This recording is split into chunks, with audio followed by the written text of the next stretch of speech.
Welcome back, folks. Today we're going to talk about my survival pack that I carried on me when I paddled 500 kilometers down a wilderness river this summer in Canada. Stay tuned. It's the first time I've ever been to a wilderness before. Didn't really know what to expect.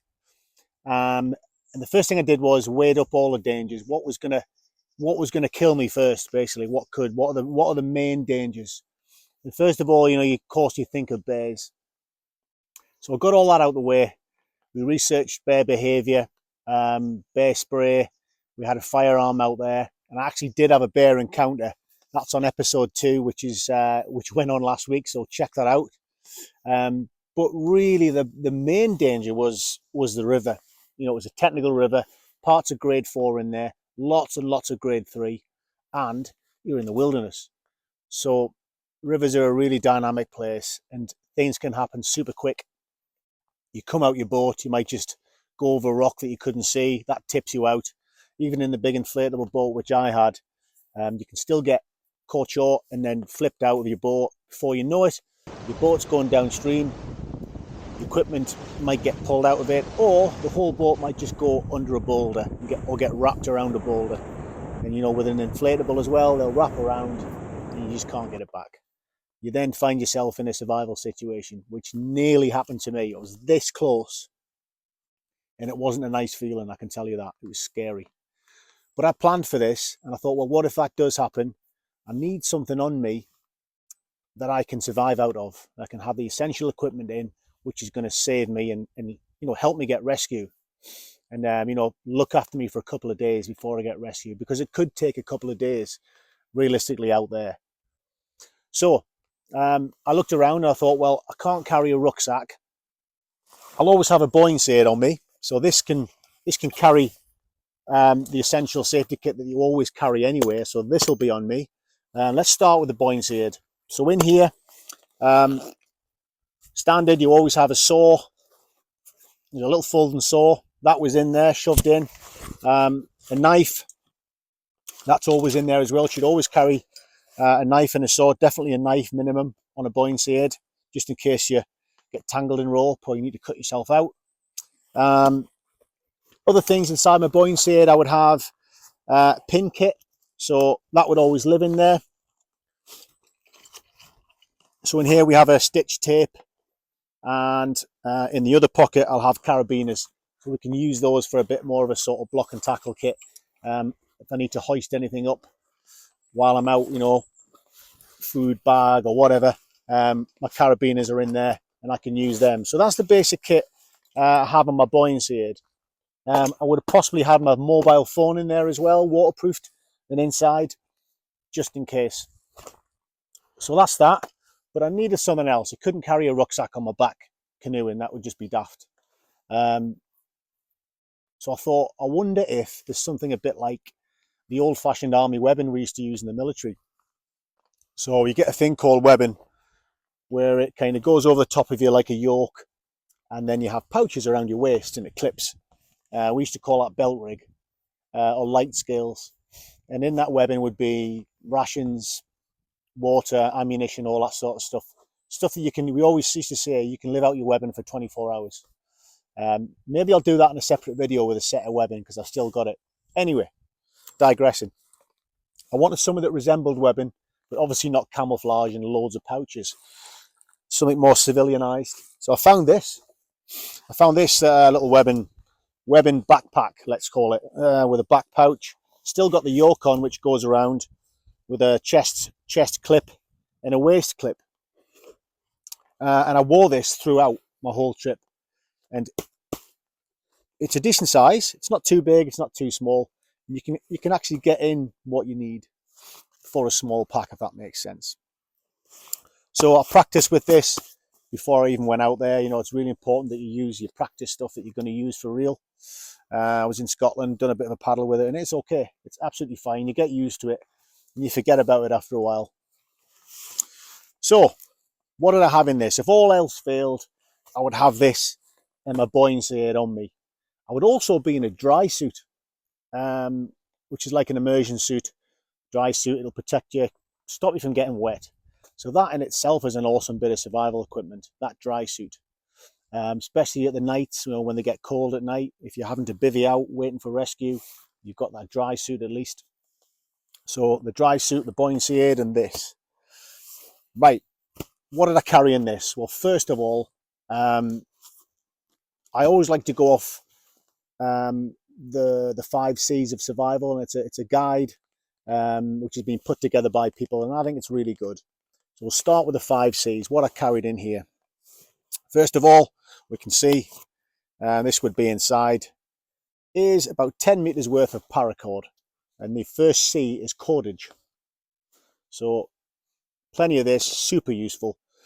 Tying up your tarp, repairing things, making fishing line, hauling things up trees, hauling whatever. Rope, cordage is super useful. And try and use the proper paracord as well, not just the cheap stuff. This is much stronger, and when you cut this open inside, you can take out the smaller braids, smaller lines. You can use that at a push for fishing wire and things like that on snares and stuff. So 10 meters of paracord. First C, cordage. Okay, let's have a look inside. There's a few extra things on top of the 5 C's as well, which we'll go through. So the second C is for container. I love these British Army issue mugs. Yeah, the bomb proof. Container, why is it really useful? Well, you can scoop water up with it, that's for sure, and you can boil your water on it as well. So container, your second C. Preferably something that you can heat up on the fire. It's not going to melt. Third C is cover. Something that's going to cover you from the elements. So I needed a tarpaulin. So that lived on the bottom here. And I use, again, standard issue British Army tarpaulin. Big enough for 2 people. These things are super durable. I've never found a tarp that's as strong as these British Army tarpaulins. They are awesome bits of kit. They've got these webbing reinforced outers. They've got these proper brass, I think they're called grommets, these on these O-rings at the corners, and then on top of the O-rings they've got more really tough webbing straps on each corner and on the center as well, made of really tough stuff. These things can double up as a stretcher as well, and lots of other things. So I had one of those as my protection from the elements should I need it. Third C is combustion. Right, so for combustion, obviously it means fire. I would have a couple of things. First of all, I would have a ferrocin rod and a striker. Got one of these. These things will work even if they're soaking wet. You can get a strike from them, get a spark, and then find some tinder and get your fire going. These will always work. Bit of paracord on that one as well, so that might come in useful. But what else I carry for combustion, if I can find it, here we are. Ooh, deep in my pocket is a lighter. Yeah, not going to be messing about with a ferrocin rod if I've got a lighter. So 2 is better than 1. We've got 2 Bic lighters here taped together. It's an old army trick we used to do. Have 2 of them together, full obviously, and then what's important is that you tape them together with some flammable duct tape. The duct tape's around there, and make sure that's flammable, because we can use that as an accelerant to get your fire going if it's a wet day like today. So there's 2 lighters taped together. That's the second part of your combustion. Okay, the 4th C is cutting tool, if I can find it. Here we are, cutting tool. So obviously a knife. I've got one of my buoyancy aid. I've got another one in here, probably a bit overkill with knives, but hey ho, I just love this one. This is a little Mora, a very small one. Mora make just really good value for money knives. This is a mini Mora. Make sure it's razor sharp, because a sharp knife is a safe knife and it'll just work better. And the cool thing about this knife is it also comes with a ferrocin rod, a little mini ferrocin rod. So what we got: container, cordage, combustion, cover, and cutting tool. So there's your 5 basics for survival. And I'll take those 5 things, whatever I do. If I could, possibly find myself in a survival situation or I'm teaching, I'll have those 5 things in some shape or form. That's a very, very basic guide for you, the 5 C's. So don't forget that. Extra things I would take in this bag, just because I've got room. Obviously, a mini first aid kit. All right, in there I would have some steri strips, some band-aids, some decent bandages, some painkillers and some aspirin, the important stuff. And I also had in there some antibiotics, just in case I caught Giardia from the water, which ironically I actually did catch it. Giardia kicked in 5 days after I got back to the UK, so I must have ingested some sort of water, bad water, when I was out there. But Giardia comes from animal feces in the water. Very, very common in the Yukon. Anyway, small first aid kit. Another little survival hack I always bring with me on my canoe trips, hiking trips, is some old pieces of inner tube. And I guess this comes under the combustion bit. This is a cracking fire starter. Really, really good in wet conditions. Just need to cut a tiny little bit off. If you're struggling for, to get your tinder going, just light a little bit of this. You don't even use loads of it. It'll just give you a good fighting chance to get your fire going. So there's a little extra thing I always had with me. Okay, number 1 priority in this bag out of everything is this bad boy. All right, the Garmin InReach. Now you can get different types of InReaches. This is a communications device which will allow you to communicate with the outside world. This one's quite a nifty one. It's got mapping on it. You can get weather forecasts. You can text. You can email. Just an awesome bit of kit. And never ever go to the wilderness without one of these or something, like it. So always make sure that you've got your Garmin. Make sure it's fully charged all the time. It's got an SOS button on it, which will, if you take that cover off, press the button, and it will emit a signal saying that you need rescue, and it will pinpoint where you are.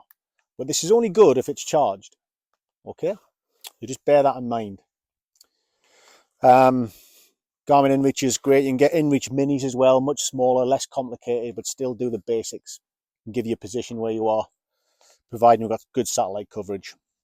And that's one that might hinder you as well. So, Garmin InReach. Another thing I would do before I even went on the trip was have a protocol. Have a protocol with the person who's back home. Tell them where you're going and when you want them to alert rescue. So we had this chap in the cabin in Mayo before I left with Owen and with Peter. When do you want me to alert rescue? Is it 1 day? Is it 2 days? How long? So I decided it was going to be 3 days. If you hear nothing from me from 3 days, report me missing or I need rescue. So that was that protocol that we decided. That was us. Everyone has different prerogatives on that. I just decided 3 days, just because I might just be out of signal or I needed to charge the solar, for the batteries and things. So that was what I decided. Tell people where you're going. That's what we did years ago. Whenever we went without phones or anything like that, we'd tell someone, right, I'm going on this trip. I'll be back in 10 days. And if I'm not back in 10 days, send a search party out. That's what we used to do. Still do that. If nobody knows where you are, they can't come and get you. Enough said on that. Right, because I've got electronics now, I would also put in there a spare battery. Yep, just in case that's running low.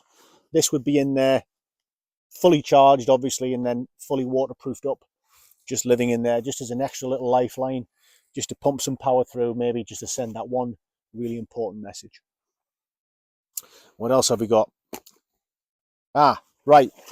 I mentioned the Mora knife is a cutting tool. Another option, we're getting into carrying too much kit here, but as an alternative, you could take a multi-tool. So again, It's got a knife on it, but it's also got loads of other things on it as well. So it just gives you that more options. All right. You've got pliers in there. You've got tweezers and all different kinds of things. This is just a cheap version, but I would suggest getting a Leatherman's. They're a better multi-tool. This can come in handy if you had to make traps when you're out there. You're degorging fish that have caught on your hooks if you've got a fishing kit. So take that probably over a fixed blade. It's your own prerogative. What else have we got in here? I've got a head torch. This is a great little head torch. Fully charged, it lasts quite a long time. It's a really high LED torch. That would just be in there just in case. Although when I was in Canada, it never really got dark. Only sort of 4 in the morning for about half an hour, 3, 4 in the morning, I think. But you could be somewhere else in the world. Head torch. I had one of these bottles on the side. As I mentioned, there was Giardia in the water and possibly other nasties. So this was a water filter bottle. This is made by Water2Go, a company called Fountain Filters. They sponsored me and gave me a few of these bottles. So they've basically got one of these filters inside, fill it up, and then you're good to go. Towards the end of the trip, I got lazy and I started drinking out of tributaries which were coming off the mountains. They looked really fresh, tasted lovely, but I think that's when I contracted my Giardia. So don't always think that these springs coming off the mountains are nice and clean to drink out of. They're probably not. So they've probably got Giardia in them. So if in doubt, use your filters, folks. On the other side, the bag. This bag, by the way, has got 2 little side pouches. On the other side of the bag, I've just got a tin of spray here. This is WD-40. This is just a mock for bear spray. So I would have bear spray in there. I'm in bear country, so that would be my only defense. My firearm's on the canoe, which is being washed under a rock. So at least I've got a tin of bear spray, which is really effective. So what else have I got? I think that is pretty much it. Oh no, there's more room on here. Little pouches hidden away. I packed in, I would definitely suggest packing a mini emergency fishing kit. Now I've got a spool with some line on, and I've got a bag full of hooks and spinners as well, and some MEPs. So it might be, unfortunately, rescue can't get to you for 3 days, 2 days. It might be that you just can't get a signal through. I don't know. It might be that all your electronics is dead. You have to start procuring food. You have to start finding your food. So just put that fishing kit in there for what it weighs. When you don't even have to carry one of these spools, you can just wrap this around something a bit smaller and put it in there. Okay, then you can fashion a fishing rod or however you want to do it. Put it on a little bit of a block and then cast it out. There was plenty of fish in the streams where I was, so just have that as a backup. I would also have a small a couple of energy bars in there as well, and some electrolyte sachets. For what they weigh, just shove them in there. So got a bit of food. I've got the 5 C's. I've got a few extra things, water filter. One thing I didn't mention was this fantastic piece of kit. So this is a bivy bag. So let's take it now that, you know, the boat's gone. I'm trying to find a place where I can get signal.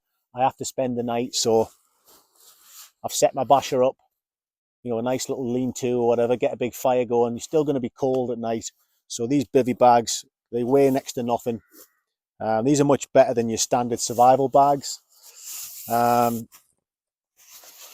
Quite hard wearing, and that is going to trap some heat. So if I've got my dry suit on, I'll probably put my helmet on just to keep it a bit warmer at night. And I'll get into this, get it right up and over the top, and then that's just going to be that extra layer that's going to keep me a bit warmer. And that thing shoves in this bag quite nicely. And one last thing I would always pack in is a compass. So even though we've got the Garmin InReach, and even though, you know, we're by the river and we know that feature takes us to where we need to be, I might not be able to stay on the river and use that as a feature. I might have to go off the river and go somewhere else to try and find a good landing spot for the rescue to come and get me. So while doing that, I might get lost, or I might need to walk off a bearing. So I would always pack one of these in, nice and flat, doesn't take up too much space. Never ever forget how to use a compass. I know we've got these fancy apps now on our phones and things like that, and on the Garmin, but devices can break. Compasses will always work.